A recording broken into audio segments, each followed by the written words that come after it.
আসসালামু আলাইকুম গাইস, সবাই কেমন আছেন? আশা করি সবাই ভালো আছেন। তো গত ভিডিওতে আপনাদেরকে বলা হয়েছিল যে আমি কিন্তু আবার ব্রয়লার মুরগির বাচ্চা তুলে ফেলছি, এবং কি গত ব্যাচে যে মুরগিগুলো দেখছেন বা গত ভিডিওতে ওই মুরগিগুলোতে কিন্তু আমি অনেক বড় একটা লস খেয়েছি।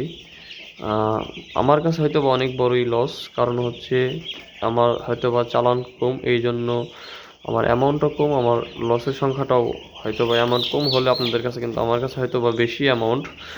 আমি গত বেশ হয়তো বা 15-16 হাজার টাকার মতো লস খেয়েছি।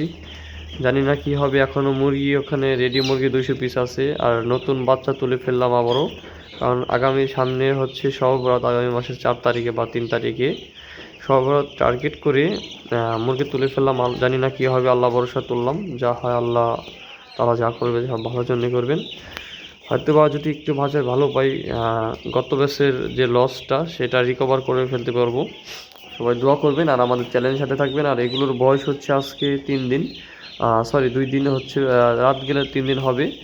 আগামীকাল রানীক্ষেতের ভ্যাকসিন করা হবে। আমরা কিভাবে ভ্যাকসিন করব সেটা আপনাদেরকে জানানো হবে ইনশাল্লাহ। সম্পূর্ণ ভিডিওতে আগামীকালকে দেখানো হবে। আর এই বাচ্চার আপডেট। বাচ্চা বড়াও চলছে। আর শীতের ভিতরে আমাদের এটা নতুন একটা রুম।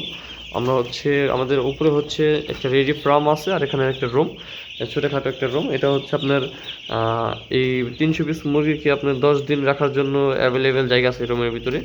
এই বোর্ডার সিস্টেম। 200 ওয়াটের বাতিও দেওয়া হয়েছে, আপনার 100 ওয়াটের বাতি দেওয়া হয়েছে। আর আজকে 3 দিন, প্রায় ধরতে গেলে 3 দিনই চলতেছে, তাও এখনো পেপার ওঠানো হয়নি, কারণ পেপার আরও 2 দিন রাখতে হবে। আর শীতের ভিতরে একটু বোর্ডিংটা একটু বেশি করে ভালো করে করতে হবে। আর বাচ্চারা তুললাম, একটু রেট কম পেয়েছি, এর জন্য বাচ্চারা তুলে ফেলছি।